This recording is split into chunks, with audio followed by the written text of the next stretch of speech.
Di sini akan memaparkan mengenai klasifikasi dan morfologi dari contoh hewan ordo Crocodilia, yaitu contohnya buaya Nil atau Crocodylus niloticus, yang dimana hewan ini atau Crocodylus niloticus ini memiliki sistem klasifikasi, yaitu Kingdom Animalia, Phylum Chordata, kelas Sauropsida, Ordo Crocodilia, famili Crocodiliae, Crocodidae, dan genusnya Crocodylus serta spesiesnya Crocodylus niloticus.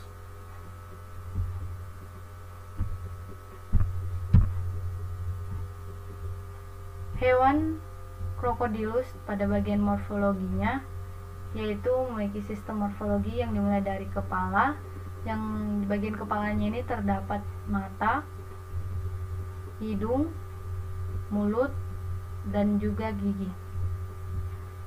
Dan pada bagian badannya terdapat kaki. Dan di bagian ini terdapat ekor atau tail.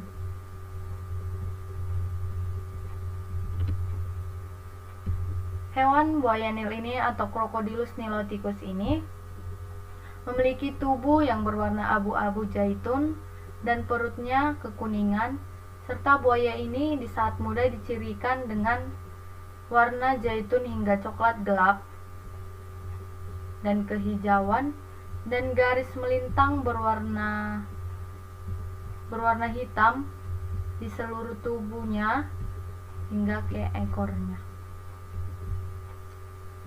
Baik, terima kasih. Demikian yang dapat saya sampaikan mengenai sistem morfologi dan klasifikasi dari buaya Nil atau Crocodylus niloticus.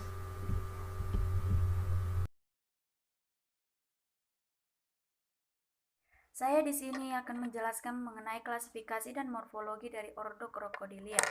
Adapun contoh yang kedua dari Ordo Crocodilia ini ada buaya muara atau Crocodylus porosus.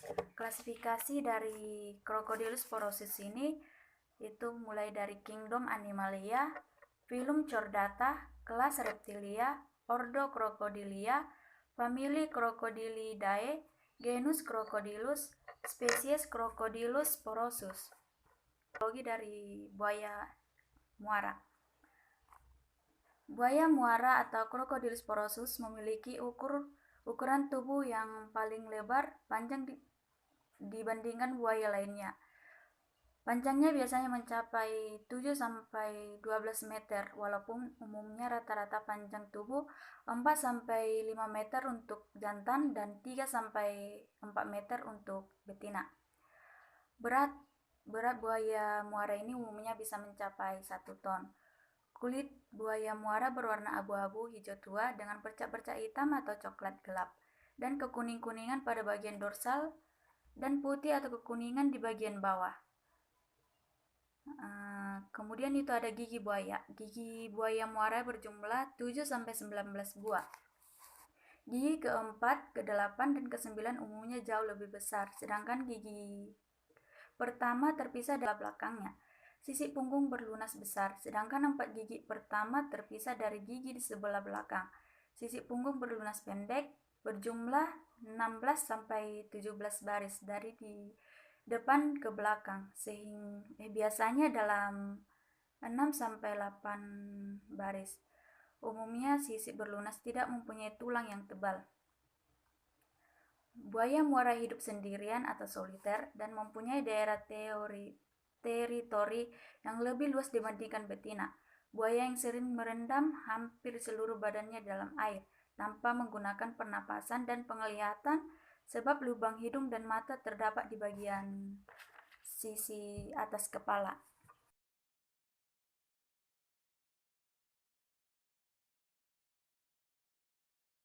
Saya akan menjelaskan anatomi dari buaya atau krokodil. Terlebih dahulu saya akan mengulang sedikit apa itu definisi anatomi. Nah, anatomi adalah cabang dari biologi yang mempelajari struktur dan organisasi dari bagian-bagian tubuh makhluk hidup yang saling berhubungan satu sama lain, atau sebut saja organ dalam dari tubuh makhluk hidup. Oke, kita masuk pada anatomi dari buaya yang akan lebih mengarah pada organ pencernaan. Bisa kita lihat dari gambar tersebut, ada kerongkongan, ada lambung, ada hati, dan juga ada kloaka. Kegunaan kerongkongan atau esofagus yaitu untuk membawa makanan dari mulut dan ke lambung. Kerongkongan merupakan organ pencernaan berbentuk menyerupai tabung yang berotot. Lanjut, kegunaan lambung dalam sistem pencernaan yaitu untuk mencerna makanan. Di dalam lambung inilah makanan akan melalui proses pencernaan tahap kedua. Adapun fungsi hati yaitu hati pada tubuh buaya adalah sebuah organ vital, tanpa itu buaya tidak akan mampu berekskresi. Fungsi kloaka berfungsi sebagai satu-satunya lubang untuk saluran pencernaan urin dan genital pada spesies hewan tertentu. Demikianlah yang bisa saya sampaikan. Buaya muara atau Crocodylus porosus. Buaya ini merupakan buaya yang terbesar di dunia, yang dimana habitat aslinya berada di negara Indonesia. Biasanya buaya ini berada di tepi sungai dan juga di tepi laut. Makanan buaya ini yaitu, buaya ini memakan hampir semua jenis makanan seperti ikan, unggas, dan juga mamalia. Buaya ini sering disebut sebagai buaya berkatak karena corak punggung bagian atas seperti katak. Buaya Nil atau Crocodylus niloticus merupakan salah satu dari 4 spesies buaya yang dapat ditemui di Afrika dan merupakan spesies kedua terbesar buaya. Makanan utama dari buaya Nil ini yaitu wildebeest yang mirip seperti banteng. Makanan lainnya yaitu berbagai jenis ikan, burung, reptil, dan juga mamalia. Buaya Nil ini dapat ditemukan di Afrika dan juga di Pulau Madagaskar.